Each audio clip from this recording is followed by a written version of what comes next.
ẹ wòye sí ayé ẹ ò rí pé kó tó máa gbé gẹ̀gẹ̀ rárá o òjè lásán láyé ṣẹ́rìrì àlì tí kálukú ọ̀run ní gbogbo tó hù ẹ́ gbébẹ̀ ṣe tó bá lọ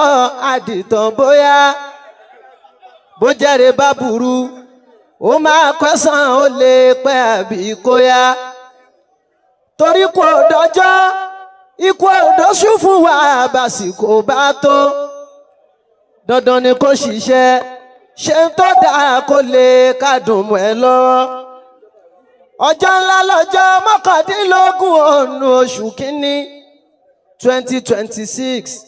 tí Màmú Fúlàní fàyèlẹ̀ gbọ́rún lọ Ìlọrin ń sunkún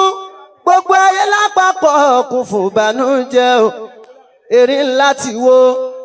àjànàkú sún sílẹ̀ bẹ́ẹ̀ kò mira bí eré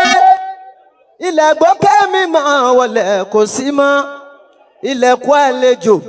ẹwà nàbí tó wọnú ẹwà ẹgbọ́n sọ ti tọ́nu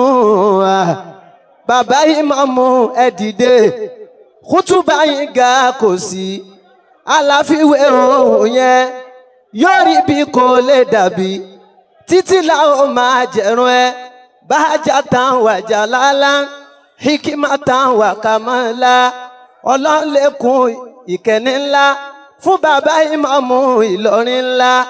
ọlọ́mbà kẹ́ bàbá ìmáàmù wọn sáfáyé wọn gbàtọ̀ lọ́hùn mú ọlọ́run náà ó dẹ̀ tún gbá wọn mú o ọmọ alátàn dá ẹ mọ́kàn balẹ̀ àná dára lè ní fi ń dára èní dára ọ̀la náà dára. bí wọ́n ti ra wí mọ́ òun tí ó bá débi ibi tá a ti máa gbọ́ ẹ rí i pé iṣẹ́ ti lọ ń bẹ̀ bàbá wa Alhaji Abdulhakeem Bello ṣe ni wọ́n.